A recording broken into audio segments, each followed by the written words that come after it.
नमस्कार, मी पूजा. आरोग्यम धनसंपदा या विशेष कार्यक्रमामध्ये आपलं स्वागत. आज आपण मणक्यांचे, हाडांचे विकार आणि आयुर्वेद या विषयावर माहिती घेणार आहोत आणि यावर आपल्याला मार्गदर्शन करणार आहेत डॉक्टर विद्याधर गिरी. सगळ्यात आधी मी तुम्हाला डॉक्टरांची थोडक्यात ओळख करून देते. सर, सगळ्यात आधी मला वाटतं मी आपल्या डॉक्टरांचं स्वागत करते आणि लगेचच त्यांची तुम्हाला थोडक्यात ओळख करून देते. सर, सगळ्यात आधी आमच्या कार्यक्रमामध्ये मनपूर्वक स्वागत. नमस्कार. तर मला असं म्हणायचं आहे सरांबद्दल की विषयाला सुरुवात करण्याआधी आपली ओळख अशी आहे. डॉक्टर विद्याधर गिरी हे गेल्या 30 वर्षांपासून आयुर्वेदिक प्रॅक्टिस करतायत. 15 वर्षांपासून औषधमुक्त जीवनावर कार्य, त्यासाठी वर्तमानपत्रात लेख सुद्धा त्यांनी लिहिलेले आहेत आणि अनेक ठिकाणं व्याख्याने सुद्धा त्यांनी दिलेली आहेत. मणक्यांचे, सांध्यांचे विकार, संधिवात इत्यादी आजारांच्या हजारो रुग्णांवर यशस्वी उपचार आणि त्यांना औषधमुक्त जीवनाचा लाभ सुद्धा डॉक्टरांनी करून दिलेला आहे. 2015 पासून डायबिटीस मुक्त भारत हे अभियान आजपर्यंत हजारो लोक यामुळे डायबिटीस मुक्त सुद्धा झालेले आहेत. हृदयविकार, kidney, thyroid, cancer, PCOD, PCOS, infertility, संधिवात अशा बऱ्या न होणाऱ्या आजारांवर विशेष संशोधन आणि या आजारांच्या अनेक रुग्णांना औषधमुक्त जीवनाचा लाभ सुद्धा डॉक्टरांनी करून दिलेला आहे.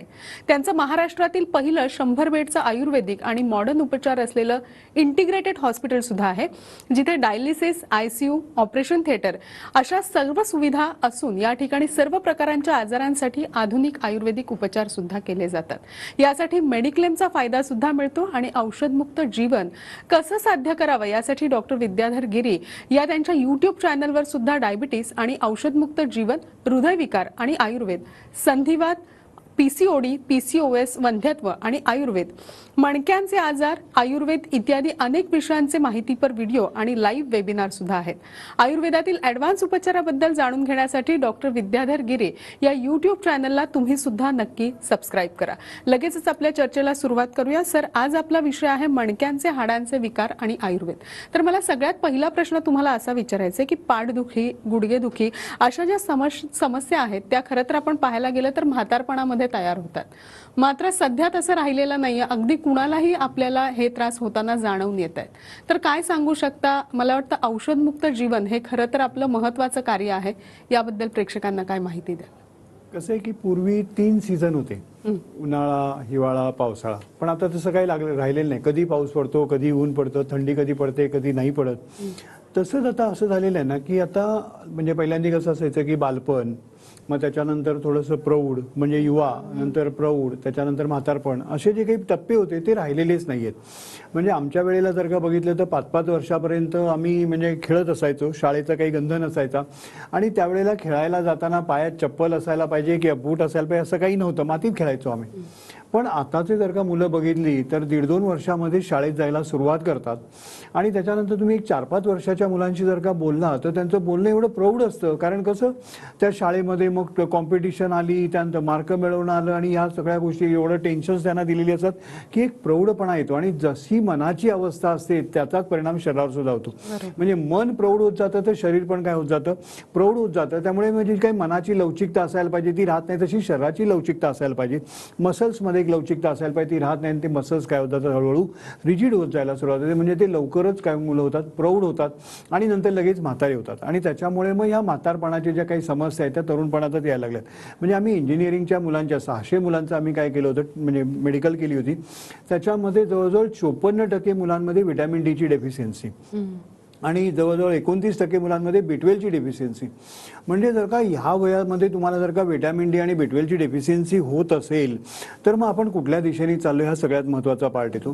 त्याच्यानंतर आता माझ्याकडे एक पेशंट आले होते, म्हणजे 36 वर्षाचा तरुण आणि म्हणजे डिस्बल झालेला होता आणि जेव्हा रिपोर्ट सगळे बघितले तर degenerative changes of the spine, म्हणजे मणक्यांची झीज व्हायला सुरुवात झाली. वयाच्या 36व्या वर्षांमध्ये मणक्याची झीज होतेच कशी, हा सगळ्यात महत्त्वाचा पार्ट आहे. म्हणजे होतं कसं माहिती आहे ना की आपल्या सध्याच्या सगळ्या म्हणजे हे सगळं वाढण्यामागे कारण म्हणजे मानसिक आणि शारीरिक पातळीवर इतके टेन्शन्स आहेत की शरीरामध्ये ऍसिडिक लेवल वाढायला लागले.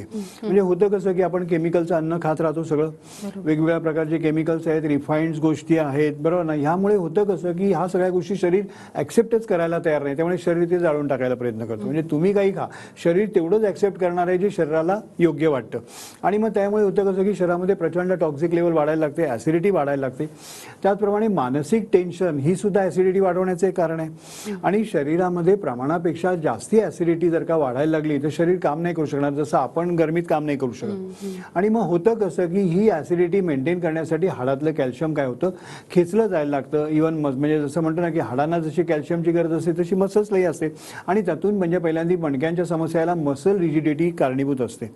आणि होतं कसं की प्रायमरी लेवलला मसल रिजिडिटी झाली, पेन्स व्हायला लागतात, आपण पेन किलर घेत राहतो. कधी कधी टेस्ट केल्या जातात, कॅल्शियम कमी बाबा, B12 कमी, तुम्हाला गोळ्या दिल्या जातात. अरे पण कॅल्शियम आणि B12 तुम्हाला रोज लागणार आहे. B12चे तुम्ही किती इंजेक्शन्स घेतली तर तेवढ्यापुरतं B12 वाढेल.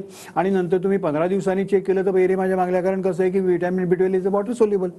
मग त्याच्यामुळे शरीरामध्ये त्या गोष्टींचा साठा होत नाही. रोजच्या ह्याच्यातून तुम्हाला आलं पाहिजे. आणि शरीराचं वातावरण असं झालेलं असतं की ह्या गोष्टी तुमच्या शरीरात होल्डच होत नाही. मग त्याच्यामुळे कसं आहे माहिती आहे ना की नुसतंच जर का हे देण्यापेक्षा जर का प्रॉपर वेनी जर का ते डिटॉक्सिफिकेशन केलं, त्याच्यानंतर जी काही मस्क्युलर रिजिडिटी जी आहे किंवा बाकी ज्या गोष्टी आहेत त्या जर का तुम्ही रिव्हर्स केल्या तर हे प्रॉब्लेम्स आपल्याला टाळता येतात. परंतु सध्याची कंडिशन मात्र अशी आहे की टेम्पररी पेन किलर द्यायच्या, त्याला व्हिटॅमिनच्या गोळ्या द्यायच्या, त्याच्यातून हे जे डिजनरेटिव्ह चेंजेस आहेत ते पुढे जात राहतात.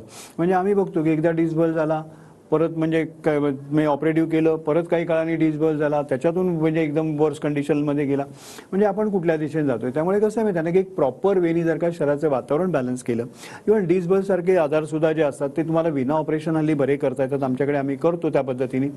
तर त्या पद्धतीने जर का आपण त्याच्यावर व्यवस्थित जर का काम केलं तर फ्युचर होणारं डिजनरेशन, फ्युचर होणारे प्रॉब्लेम सुद्धा टाळता येतात. मसलची जी काही रिजिडिटी झालेली आहे ती तुम्हाला इलॅस्टिसिटीमध्ये कन्वर्ट केली प्रॉपरली, त्याच्यासाठी जर का योग्य उपचार केले तर नक्कीच आपण या समस्यांपासून बाहेर पडू शकू. अन्यथा म्हातारपणाचे दुखणी तरुणपणात येऊन लवकर म्हातारे येऊन लवकर जायची परिस्थिती सध्या निर्माण झालेली आहे. नक्कीच. जसं की आज आपण खरं तर मणक्यांचे आणि हाडांचे विकार यावर बोलतोय, आणि जसं तुम्ही आता सुरुवातीच्याच प्रश्नाच्या उत्तरामध्ये म्हणालात की तरुणांमध्ये सुद्धा हे सगळे आजार सध्या आपल्याला वाढताना दिसत आहेत. मात्र प्रत्येकालाच असं वाटत असतं की आपल्यामध्ये मणक्यांचे हाडांचे विकार जे आहेत ते होऊ नयेत. मात्र तरुणांमध्ये या समस्या आता होऊच नयेत असं जर का त्यांना वाटत असेल तर नेमकी या तरुणांनी काय काळजी घेणं आवश्यक आहे? या कार्यक्रमाच्या माध्यमातून काय सल्ला द्याल? कसं आहे की जीवन पद्धती बदलल्याशिवाय याला पर्याय नाहीये. तुम्ही म्हणाल की काहीतरी औषध द्या आणि सगळं बरं करा, तर जादूची कांडी कुठेच नाहीये. भले तुम्ही IT फील्डमध्ये असाल, कुठल्याही फील्डमध्ये असाल, बिझी शेड्यूल असेल, बरोबर ना, पण शनिवार रविवार तर सुट्टी असतेच प्रत्येकाला. तर निदान शनिवार रविवारी तरी उगवता सूर्य पाहावा, बरोबर. सकाळी म्हणजे उगवत्या सूर्याच्या आधी उठावं, उगवता सूर्य बघावा, जाताना बूट न घालता जावं, बरोबर ना. पाहिजे असेल तर चप्पल घाला, पण तिथे गेल्यावर चप्पल काढून मातीत चाला. सकाळचे जे काही ऊन आहे ते अंगावर घ्या, बरोबर ना. त्याच्यानंतर तेलाचा वापर करा. म्हणजे पूर्वीच्या काळी कसं होतं, कारण सगळे पेन्स जे आहेत ते वाताशी रिलेटेड आहेत. शरीरामध्ये वात वाढला की तुमचं म्हणजे डिजनरेशन होणार आहे, सगळं पेन्स होणार आहे. तर त्यामुळे कसं आहे की तेलाचा वापर केला गेला पाहिजे. मग वापर करायचा तर पूर्वीच्या काळी कसं डोक्याला तेल लावलं की अंगाला तेल लावलं जायचं. हल्ली डोक्यालाच लावत नाही तर अंगाला लावायचा प्रश्नच नाही. तर निदान इतर दिवशी नाही तर निदान शनिवार रविवारी तरी, म्हणजे आयुर्वेदाच्या ह्याच्यामध्ये अनेक प्रकारची औषधी तेलं असतात. मग तुम्ही तुमच्या जवळच्या वैद्याकडे जा, प्रकृती परीक्षण करून घ्या, तुमच्यासाठी कुठलं तेल योग्य आहे ते बघा, त्या पद्धतीने त्याचा अभ्यंग घ्या. खरं असं ती तेल एवढी सूक्ष्म बनवली असतात की तुम्ही लावल्यानंतर एक 10 मिनिटात काहीच अंगावर राहत नाही. त्यामुळे डेली पण तुम्ही लावायला हरकत नाही. परंतु जर का नसेल तर निदान शनिवार रविवारी, नसेल लावायचं तर निदान कुठल्या तरी जवळच्या म्हणजे आयुर्वेद सेंटरमध्ये जाऊन एक स्नेहस्वेदन करून घ्या, पंचकर्म करून घ्या. त्याच्यानंतर म्हणजे तेलाचा वापर हा झाला. त्याच्यानंतर जेवणामध्ये जर का तुम्ही बघितलं तर निदान 25 ते 30% हे नैसर्गिक अन्न घ्या. नैसर्गिक अन्न म्हणजे न शिजवलेलं. मग फ्रूट्स असतील, व्हेजिटेबल ज्युसेस असतील, सॅलड्स असतील, याचा वापर घ्या. त्याच्यानंतर एक साधारण 25% अन्न जे आहे ते प्रोटीन बेस घ्या तुम्ही. कार्बोहायड्रेट्स थोडेसे कमी करा. रिफाईंड फूड जे आहे, बरोबर ना, म्हणजे मग मैदा असेल किंवा रिफाईंड ऑइल असेल, या गोष्टींचा वापर तुम्ही कमी करा. या सगळ्या जर का गोष्टी आपण केल्या प्रॉपरली तर कसं होईल माहिती आहे ना की त्याच्यातून आपल्या शरीरामध्ये होणारी जी काही झीज आहे किंवा शरीराचं जे काही एकूण जे काही वातावरण बिघडलेलं आहे तेच रिपेअर व्हायला मदत होईल. आणि त्याच्यातून जर का तुम्ही एक रेग्युलर म्हणजे एक आयुर्वेद तज्ञांचा जर का सल्ला घेतला प्रॉपरली, आणि जसं आपण बाह्य स्नेहन करतो तसं अंतर्गत स्नेहन म्हणजे मग बस्ती घेणं, म्हणजे आयुर्वेदामध्ये तेलाचे बस्ती घ्यायला सांगितलेले आहेत किंवा काड्याची बस्ती घ्यायला सांगितलेले आहेत. खरं असं या पद्धतीने जर का घेतलं, आजकाल म्हणजे म्हणतो ना की नॅचरोपॅथीचं पण वाढत चाललंय, मग त्यामध्ये पाण्याचे बस्ती वगैरे घेतले जातात. पण त्याच्यापेक्षा जर का तुम्ही प्रॉपर जर का ऑइलचे किंवा काड्याचे म्हणजे डॉक्टरांच्या सल्ल्याने जर का योग्य बस्ती जर का घेतले तर अंतर्गत आणि बाह्य स्नेहन होईल. त्याच्यातून तुमच्या शरीराचं एकूण जे काही म्हणजे वातपित्त कफ जो आहे किंवा एक्सेस वाढलेली हीट आहे किंवा एक्सेस ड्रायनेस आहे तो तुम्हाला थांबवता येईल. आणि तो थांबवला तर पेनचे प्रॉब्लेम पण थांबतील आणि पुढे येणारे जे काही मणक्यांचे आजार आहेत किंवा इतर काही हाडांची समस्या ज्या निर्माण होणार आहेत हाडांची झीज झाल्यामुळे, म्हणजे एकूण काय करायचं आहे की तुम्हाला शरीरातलं वातावरण जे डिजनरेटिव्ह लेवलला गेलेलं आहे ते रिजनरेटिव्ह लेवलला आणणं गरजेचं आहे. नक्कीच. जसं तुम्ही डॉक्टर आता सांगितलं की बदलती जी जीवनशैली आहे आणि बदलता जो आहार आहे या सगळ्याचा परिणाम सध्या आपल्या मणक्यावर आणि हाडांवर होताना आपल्याला दिसून येतोय. तरुणांनी यापासून कसा स्वतःचा बचाव करावा याबद्दल तर तुम्ही सांगितलं, मात्र मणक्यांच्या खरं तर कोणकोणत्या समस्या आहेत आणि त्यावर नेमके आयुर्वेदात काय उपचार आहे हे मला वाटतं जाणून घेणं खूप आवश्यक आहे. काय सांगू शकता याबद्दल? कसं आहे की मणक्यांचे जर का म्हणजे बघितलं तर पहिल्यांदा मसल्स पासून सुरुवात करायला पाहिजे, कारण मणक्यांना सपोर्ट दिलेला आहे मसल्सनी. म्हणजे ही सगळी जी रचना आहे ती तंबूसारखी आहे. मध्ये तुमच्या मणक्यांची हे आणि बाजूला मसल्स. प्रायमरी लेवलला बऱ्याच वेळा म्हणजे आमच्याकडे सर्वायकल स्पॉन्डिलायसिस म्हणजे स्पॉन्डिलायसिस नसतो, म्हणजे सर्वायकल पेन असतं, हातापलं मुंग्या येत असतात, एक्सरे वगैरे सगळे नॉर्मल असतात आणि मग नुसतेच पेन किलर खात राहतात ते, आणि काही काळाने मात्र त्यांना स्पॉन्डिलायसिसचा त्रास होतो. म्हणजे आपण prevention is better than cure म्हणतो, परंतु प्रिव्हेन्शन काहीच होत नाही तिथे. म्हणजे प्रायमरी लेवललाही तो गेलेला असतो डॉक्टरकडे, पण नुसतं पेन किलर दिलेले असतात. खरं असं एक प्रायमरी लेवलला कसं झालं सगळी मसल रिजिड होतात आणि मग मसल रिजिड झालं की त्याचं जे काही कॉन्ट्रॅक्शन रिलॅक्सेशन आहे ते प्रॉपर होत नाही आणि ते मसल थोडेसे आखडले गेले किंवा काय होतं तुमच्या मणक्यांना ते दोन्ही बाजूनी खेचतात. बरोबर, दोन्ही बाजूनी खेचायला लागल्यानंतर मग मणके हलण्याची शक्यता असते. मग त्याच्यामध्ये मणके एकमेकावर दाबले गेले तर म्हणजे ती डिस्क पातळ होते. बरोबर ना, थिनिंग ऑफ द डिस्क असं त्याला म्हणतात. कधी ती डिस्क बाहेर येते त्याला डिस्क प्रोट्रुजन किंवा डिस्क बल्ज असं म्हणलं जातं. कधी कधी ती आतली जी डिस्क असते ती फाटते आणि त्यातलं लिक्विड बाहेर येतं, त्याला डिस्क हर्निएशन असं म्हणतात. बरोबर ना, हे डिस्कचे आजार झाले. मणक्यांचं बघितलं तर डिजनरेटिव्ह स्पाईन्स आहेत किंवा कधी कधी मणके क्रॅक पण होतात. बरोबर, म्हणजे तुम्ही चुकीच्या पद्धतीने झोपलं काही झालं तर मणके क्रॅक होण्याची शक्यता असते. म्हणजे एकूणच या सगळ्या जर का आपण गोष्टी बघितल्या तर पूर्वीच्या काळी बघितले तर रस्ते नव्हते किंवा गाड्यांना म्हणजे ते बैलगाड्या होत्या त्यांना टायर पण नव्हते, त्या खडखडीत चालून सुद्धा त्यांना काही होत नव्हतं. म्हणजे आजकाल म्हणतात की चुकीच्या पद्धतीने बसले आणि चुकीच्या पद्धतीने चालले आणि त्याच्यामुळे असं झालं. खरं वास्तविक या बाह्य गोष्टींना कारणीभूत ठरण्यापेक्षा तुम्ही अंतर्गत गोष्टींना या सगळ्या कारणीभूत बघितलं पाहिजे की तुमच्या म्हणजे शरीराची झीज होते का किंवा तुमचे म्हणजे हाडं एवढी का कमजोर झालीत की जरा जरी तुम्ही बाकडं बसलं तर प्रॉब्लेमॅटिक होते. बरोबर ना, तर खरं असं कसं आहे की ही सगळी जी काही रिजिडिटी आहे त्याचा परिणाम होतोय. आणि आता जर का त्याच्यामध्ये आणखीन थोडंसं नवीन संशोधन बघितलं तर की म्हणजे आता TMJ म्हणतात ज्याला है ना, टेम्पोरोमॅन्डिब्युलर जॉईंट जे आहे बरोबर ना, हिथून हलतं. म्हणजे बऱ्याच जणांचं हिथून प्रॉब्लेमॅटिक होतं, मग इथले मसल्स हल्ले की ते पुढच्या मसल्सला हलवतात आणि मग काय होतं की पाठीची एकूण रचना जी काय असते ती बिघडायला लागते. पायापर्यंत सगळ्यात म्हणजे तो बॅलन्स असतो तो बिघडला जातो. म्हणजे बऱ्याच वेळेला आम्ही केलेले ट्रीटमेंट की बाबा मणक्यामध्ये प्रॉब्लेम आहे किंवा मणक्याचं म्हणजे प्रोट्रुजन आलेलं आहे किंवा एखादा स्कायपोसिस झालेलं म्हणजे वाकडे झालेले आहेत मणके आणि ह्याला आम्ही सर्व म्हणजे पंचकर्म करून ठीक केलं. आणि पंचकर्म करून ठीक केल्यानंतर थोडे दिवस नॉर्मल राहिलं, वर्षभर परत प्रॉब्लेम आला. मग लक्षात आलं की काय होतंय. मग कसं असतं की जेव्हा एकदा आपण मनापासून ठरवतो की नाही आम्हाला परमनंटलीच सोल्युशन द्यायचं आहे तर त्यावेळेस आपण सगळ्याच गोष्टीचा विचार करतो. खरंच एक डेंटल हा काही माझा सब्जेक्ट नाही, पण मी TMJची माहिती मिळाल्यानंतर मग त्यातले काही एक्सपर्ट्स डॉक्टरांशी मी कन्सल्ट केले. आमच्याकडे काही येऊन डॉक्टर्स कन्सल्ट करतात, इव्हन ट्रीटमेंट देतात आणि मग आमच्या लक्षात असं आलं की TMJ जर का प्रॉपरली बॅलन्स केला तर परमनंट क्युअर त्याच्यामधून मिळू शकतो. तर या पद्धतीने जर का केला तर TMJ बॅलन्स करणं आहे किंवा म्हणजे ह्या सगळ्या गोष्टींसाठी जर का तुम्ही बघितलं तर प्रायमरी पेन्स कमी करण्यासाठी अग्निकर्म आहे, विद्धकर्म आहे किंवा म्हणजे तुम्ही ॲक्युपंक्चर सारख्या थेरपीज आहेत. त्याच्यानंतर जर का तिथे काही डिजनरेशन झालेलं असेल तर तुम्ही तिथे काय करू शकता. म्हणजे आयुर्वेदामध्ये मन्याबस्ती सांगितलेलं आहे, म्हणजे मानेवर ठेवणारा, कटिबस्ती सांगितलेलं आहे कमरेसाठी, दोन्ही गुडघ्यांसाठी जे आहे ते म्हणजे आपण काय म्हणतो की जानुबस्ती सांगितलेले आहे. असे वेगवेगळे प्रकारचे जे काही उपचार जे आहेत ते आयुर्वेदामध्ये सांगितले. आणि त्यातून ॲडव्हान्स आयुर्वेद आपण का म्हणतो, कारण कसं आहे की जर का तुमच्या गुडघ्यामध्ये झीज होत असेल तर डायरेक्ट गुडघ्यामध्ये आम्ही इंजेक्शन्स पण देतो. कारण हल्ली प्रोलोची इंजेक्शन्स आली आहेत, PRPची इंजेक्शन्स आहेत जी की तिथलं डिजनरेटिव्ह चेंजेस काय करतात, रिपेअर करतात. मग खांद्यांमध्ये असेल, मणक्यांच्या बाजूला असेल, ही इंजेक्शन जर का दिली तर त्यातून काय करतात, ते डिजनरेशन जे काय असतं थांबवता येतं. आणि मग फ्युचरमध्ये तुम्ही वातावरणमध्ये म्हणतो ना की एकदम काट्यावर आलेलं असताना तुम्ही म्हणाल की बाकी सगळं करत बसू तर नाही होत. मग त्याला मग इमर्जन्सी ट्रीटमेंट्स पण द्यायच्या, बाकी पण आयुर्वेदाचा वापर करायचा. असं मुळापासून जर का या सगळ्या गोष्टींवर जर का तुम्ही केलं, म्हणजे काय म्हणतो की त्याचं पोश्चर बॅलन्स करणं आहे, या सगळ्या गोष्टी जर का तुम्ही केल्या तर मुळापासून हे प्रॉब्लेम्स तुम्हाला थांबवता येतात, फ्युचर कॉम्प्लिकेशन्स टाळता येतात. इव्हन म्हणतो ना की तो अकाली जो प्रौढ झालेला असतो त्याला परत रिव्हर्समध्ये पण आणता मला वाटतं हे मणक्यांचे विकार आणि हाडांचे विकार नेमके काय आहेत आणि आयुर्वेदिक उपचार पद्धतीने आपण ह्याला कसे बरे करू शकतो याबद्दल आपण जाणून घेऊया. ॲडव्हान्स आयुर्वेदाचे सर्व डॉक्टर आणि त्यांची टीम टीम ऑनलाईन ट्रीटमेंट देण्यामध्ये पूर्ण प्रशिक्षित असून त्यामुळे भारतातीलच नाही तर परदेशातील सुद्धा अनेक रुग्णांनी डायबिटीस, हृदयविकार, किडनी, कॅन्सर, संधिवात, पीसीओडी, पीसीओएस, इन्फर्टिलिटी इत्यादी आजारांमध्ये औषधमुक्त जीवनाचा लाभ घेतलाय. तुम्ही सुद्धा घर बसल्या औषधमुक्त जीवनाचा लाभ घेऊ शकता. त्याचप्रमाणे डॉक्टर विद्याधर गिरी यांची पुण्यामध्ये हडपसर, कोथरूड आणि काळेवाडी या 3 ठिकाणी क्लिनिक असून ते दर महिन्याला अंधेरी, मुंबई, ठाणे, सातारा आणि कोल्हापूर या ठिकाणी कन्सल्टिंगसाठी भेट सुद्धा देत असतात. तर घेऊया या कार्यक्रमामध्ये एक छोटीशी विश्रांती, लगेचच भेटूया. तुम्ही मात्र कुठेही जाऊ नका, पाहत रहा आरोग्यम धनसंपदा.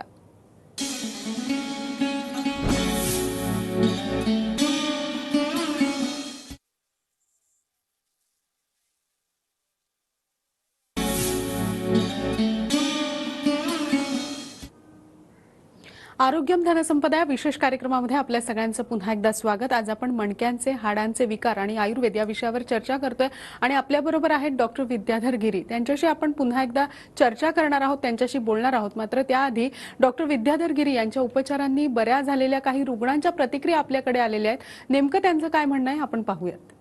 माझं नाव श्रीमती सुलभा गणपत खाके आहे. मी शास्त्रीनगर कोथरूड येथे राहते. मला मणक्याचा त्रास होता, म्हणजे पहिले वयाच्या 29 वर्षापासून चालू झाला होता. मी भरपूर डॉक्टर केले. कमरेला पट्टा पण लागला होता माझ्या. डॉक्टरांनी मला ऑपरेशन सांगितलं होतं. मणका वाकल्यामुळे रॉड टाकायला सांगितलं होतं.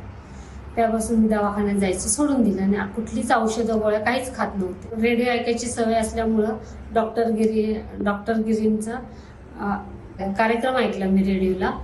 त्या आयुर्वेदिक औषध मुक्त जीवन म्हणून तो कार्यक्रम मी कंटिन्यू ऐकत असल्यामुळे विचार केला आपण यांच्या आयुर्वेदिक उपचार करूया, म्हणून मी त्यांच्याकडे आले. त्यांनी मला औषधं दिली. मग 15-20 दिवसात माझा उजवा हात दुखायचा थांबला थोडा. मग त्यांनी परत मी त्यांच्याकडे गेले, सांगितलं त्यांना. मग ते म्हणले मणक्यासाठी पंचकर्म करून घ्या, एक 8 दिवस तुम्ही ॲडमिट व्हा. आणि ॲडमिट झाले तर मला जवळ 70% एक 7 दिवसातच एवढा गुण आला आहे की मी माझी उठू शकते, बसू शकते. जे सपोर्टचा गरज लागत आहे, हलकं थोडं वाटायला लागले मला आता म्हणजे शरीर. माझं नाव अशोक साळवे, राहणार हडपसर, सासाने नगर, पुणे. मी काही कारणास्तव खाली पडलो आणि माझ्या कमरेला मार लागला. घरामध्येच पडलो, कमरेला मार लागला आणि मला उठता येत नव्हतं, बसता येत नव्हतं, चालता येत नव्हतं. अशातच मी पेन किलरच्या गोळ्या घेतल्या, इंजेक्शन घेतलं. तात्पुरतं बरं वाटलं. पण असंच आमचे डॉक्टर श्री विद्यागिरी यांनी मला अग्निकर्मा एक ट्रीटमेंट सांगितली.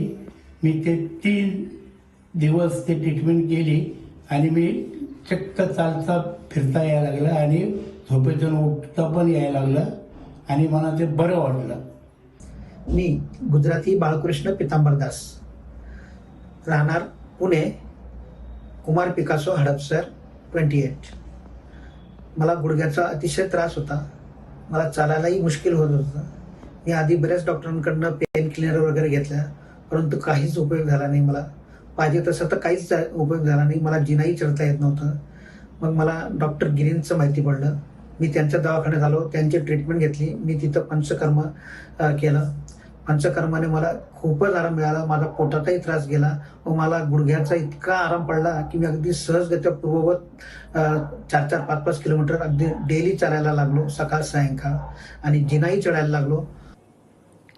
लगेचच आपण डॉक्टर विद्याधर गिरी यांच्याशी चर्चा करूया. नेमके मणक्यांचे विकार आणि हाडांचे विकार यावर आयुर्वेदिक उपचार काय आहे याबद्दल त्यांच्याकडनं जाणून घेऊया. सर, जसं ब्रेकवर जाण्यापूर्वी आपण पाहिलं की गुडघेदुखी हल्ली तरुणांमध्ये सुद्धा होते. मात्र बऱ्याचदा असं होतं की एकदा गुडघेदुखी सुरू झाली आणि त्याचा काही काळ लोटला की आपल्याला गुडघे बदलण्याची प्रक्रिया करावी लागते. ही जर टाळायची असेल तर नेमक्या आयुर्वेदामध्ये काय उपचार आहे? कसं आहे की ते स्टेप समजून घेणं गरजेचं आहे की प्रायमरी लेवलला काय होतं की गुडघ्याला 4ही बाजूनी टेंडन्स आहेत, ते वीक व्हायला लागतात. मग ते वीक झाले की थोडंसं गुडघा दुखायला लागतो. ते टेंडन फारच प्रॉब्लेमॅटिकमध्ये जायला लागले तर चमक यायला सुरुवात होते. मग त्याच्यानंतर हळूहळू काय होतं की म्हणजे आतली जी काही म्हणजे तेल आहे जे ऑइल आहे तिथलं ते कमी व्हायला लागतं आणि गुडघ्यांमध्ये कटकट कटकट असा आवाज यायला लागतो. नंतर मग काय होतं की त्या दोन्ही म्हणजे हाडांच्या मध्ये एक मिनिस्कस असतो की एक चकती असते, ती काय होते घासली जायला लागते आणि ती फाटायला सुरुवात होते. असे स्टेप्स आहेत. तर प्रायमरी लेवलला तुमचा गुडघा दुखायला लागला तर लगेच तुम्ही आयुर्वेदिक डॉक्टरला दाखवा, कारण नुसते पेन किलर घेऊन काही होणार नाही. तर तिथे जे मसल्स जे वीक व्हायला लागलेले आहेत त्याच्या मागची कारणमीमांसा काय ते बघून जर का त्याला ट्रीटमेंट केली तर तिथेच थांबवता येईल. जर का समजा त्याच्या पुढची स्टेप्स आलेली असेल किंवा तेल कमी झालेलं असेल तर त्यानुसार आयुर्वेदानुसार त्याला जानूबस्ती वगैरे दिला जातो किंवा इतर बस्ती दिल्या जातात, स्नेहसंवेदनासारखे उपचार आहेत. म्हणजे तिथले जे डिजेनरेटिव्ह चेंजेस आहेत ते पहिल्यांदा आपल्याला काय केले गेले पाहिजेत, थांबवले गेले पाहिजेत आणि लोकल लेवलला सुद्धा उपचार केले गेले पाहिजेत. परंतु जर का आता मिनिस्कसचं टिअर झालेलं आहे किंवा तिथली इतर लिगामेंट टिअर झालेली आहे आणि आता ऑपरेशन करण्याशिवाय पर्याय नाही अशी जेव्हा कंडिशन्स येते तर त्याच्यासाठी सुद्धा आता नवीन संशोधन आले ते म्हणजे प्रोलोची इंजेक्शन्स. म्हणजे आता त्याची म्हणजे संशोधनामध्ये असं म्हणतं की 90% पर्यंत जरी फाटलेली असेल तिथली एखादी टेंडन किंवा एखादं जर का काय आपण म्हणतो की मिनिस्कस वगैरे तर तो सुद्धा भरून त्या प्रोलो इंजेक्शन्सनी येतो, कारण ती डिजेनरेटिव्ह म्हणजे रिजनरेशनचीच इंजेक्शन्स आहेत. म्हणजे प्रोलो इंजेक्शन असेल किंवा PRP असेल म्हणजे तुमच्याच ब्लड मधला काय करायचं प्लाझ्मा आणि प्लेटलेट वेगळ्या काढायच्या आणि त्या तिथे इंजेक्ट केल्या तर काय होतं की तिथलं रिजनरेशन होतं आणि ऑपरेशन्स काय करतात आपल्याला टाळता येतात. तर एकूणच जर का आपण बघितलं तर प्रायमरी लेवलला म्हणजे थोडासा गुडघा दुखायला लागला की लगेच तुम्ही दाखवलं काय पाहिजे की तिथे स्नेहसंवेदन करून एकूणच जर का शरीराची डिजनरेटिव्ह कंडिशन्स का निर्माण होते, बरोबर. म्हणजे मणक्यांच्या आजारात असेल कुठल्याही हाडांच्या आजारात असेल हे होण्याचं कारणच प्रॉब्लेमॅटिक हे असतं की तुमच्या शरीराचं डिजनरेशन कुठेतरी चालू झालंय, मसल्स कुठेतरी वीक व्हायला लागलेत, हाडं कुठेतरी वीक व्हायला लागलेली आहेत. तर अशा वेळेला टेम्पररी पेन किलर किंवा टेम्पररी ट्रीटमेंट करून काहीही होणार नाही. हे डिजनरेटिव्हचं एकूण जे शरीराचं वातावरण आहे ते बदलण्यासाठी मग तुम्ही मी म्हणतो ना की त्याच्यासाठी तुम्ही आठवड्यातून एकदा स्नेहसंवेदन करून घ्या आयुर्वेद तज्ज्ञांकडून किंवा 6 महिन्यातून एकदा जसं आपण गाडी सर्व्हिसिंग करतो तसं एखाद्या आयुर्वेदिक रिसॉर्टला जा, तिथे मस्तपैकी हे करा. आमच्याकडे पण असे आयुर्वेदिक रिसॉर्ट्स आणि सगळेच पर्याय उपलब्ध मला आहेत. वाटतं मणक्यांचे आणि हाडांचे विकार यावर नेमके आयुर्वेदिक उपचार कसे आहे आणि एकंदरीतच औषधमुक्त जीवन जगून आयुर्वेदिक उपचार वापरून आपण आपलं जीवन कसं समृद्ध करू शकतो याबद्दल तुम्ही आमच्या प्रेक्षकांना खूप छान मार्गदर्शन केलं, त्याबद्दल आपले मनपूर्वक आभार. नमस्कार. आरोग्यम धनसंपदा या विशेष कार्यक्रमामध्ये आज आपण इथेच थांबतोय. तुम्ही कुठेही जाऊ नका, पाहत रहा TV9 मराठी.